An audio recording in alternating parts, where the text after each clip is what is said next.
What is up, guys? My name is Ted, and right now I'm bringing you a Demolition gameplay from the Nuketown 24/7 playlist.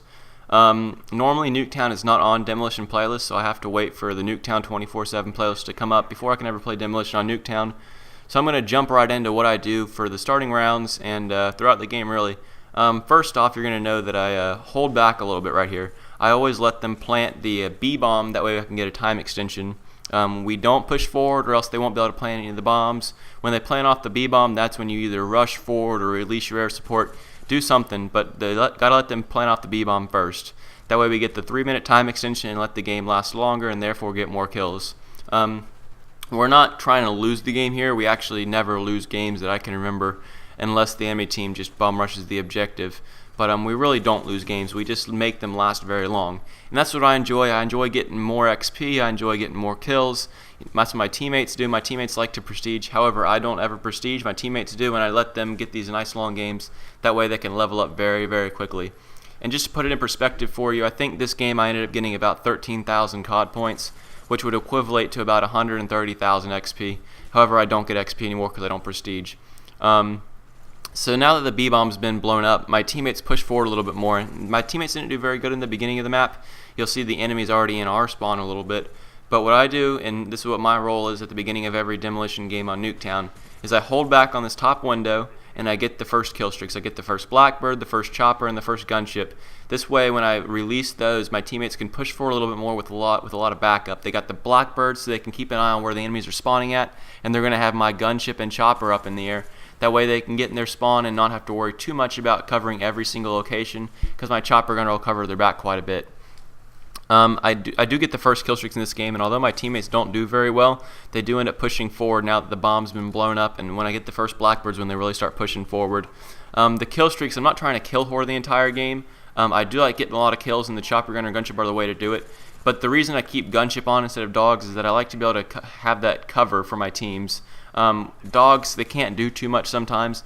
However, I have noticed there's a glitch going around where dogs can super lunge or something like that. I'm not sure what caused that, but I might start using them because of that. But recently, or in the past, dogs don't normally do too much, especially not in a spawn trap, because they're spending so much time getting to the spawn, and my teammates kill them really quickly, so they don't need for the dogs to do too much. Whereas a gunship can normally get me about 30 kills in Nuketown, dogs might only get me about 10 or 15. And the gunship in general, it's more directional. So if my teammates call out that a spawn's being overloaded, I can point my gunship toward that spawn and normally take out 1 or 2 spawns just with the gunship, which is really helpful for my teams. Also, the Blackbird comes in handy. I always like to get the first Blackbird because that way you can know where the enemy is. You're not taken surprised by him. You have every advantage over them that you can have, and that's what I always focus my gameplay on, is always having an advantage. That's why I always use the FAMAS in most of my games. It's the best gun of the game. There's really no alternative gun that I would use except for the M60 big ammo. I'll use that later on in this gameplay, and there's a big surprise coming up. I'm not going to say what it is, but it's by far the best one I've ever had in Black Ops, and it's coming up in the next video.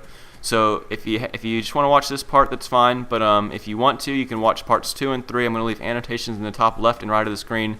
The second part is the best. There's a lot of air support action, but there's also a nice little streak that I go on in the middle there. I'm not going to tell you how much or how, but it's a really nice streak. You should definitely check out that video after this. I'm actually going to submit that to a top 5 plays. Also throughout this, you'll see right there, it was one of the funniest times I've ever had in Black Ops. It turned out that an RPG direct impacted my gunship. And if you don't know already, a gunship has 2 flares, or excuse me, 1 flare. The first flare will deter missiles, and the second missile that comes at you will shoot down your gunship. So you don't have much protection inside of a gunship, and it's pretty easy to shoot down. But those are guided rockets that the flare will take out. Now the RPG, as you might know, is an unguided rocket, meaning that it's very unlikely that it'll actually hit the gunship. But if it does, it's a one-hit kill for the gunship. There's no flare that will deter the RPG. And in that situation, the RPG came right at my gunship and took me down without me being able to deter it with a flare. And the chopper gunner flies a little bit higher up. It's harder to shoot down a chopper gunner with an RPG. It'd take either a really lucky man or just a man with good aim. And the RPG flies in a weird direction. It doesn't fly straight. It flies kind of upwards and slants it a little bit to the left or to the right. It's hard to guess, and a lot of times you cannot take out air support with it. You'll see the guy try throughout this video with his RPG again, and he never gets me again. But The chopper gunner has the same thing where it has a flare that can deter one missile, and then the second missile will always shoot you down. And you'll hear a beeping noise when you're being locked onto by a straw launcher. That's kind of a tip that the guys are shooting at you. And if you're in a gunship, you can just veer your gunship to the left or to the right, and they'll normally unlock onto you because you'll be out of their lock-on range, and they'll have to lock onto you again, and it just makes it harder on them, and hopefully you can kill them by that time. But a little bit of my air support does get shot down this game. I didn't get as good as the score as I want to, but the score is 182 kills and 4 deaths. One of the better KDRs I've ever had, to be honest. I think it's a 45 and a half KDR, something like that.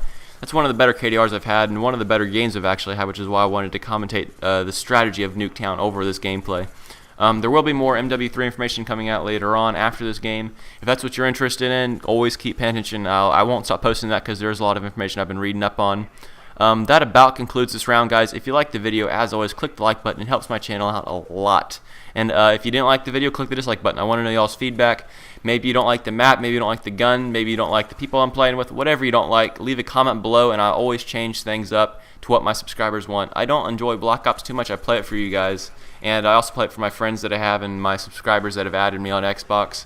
So as always, also if you like these 100+ games, it's all I post on my channel. I either post like some flawless TDMs, or I'll post 100+ and less than 5 death gameplays on YouTube.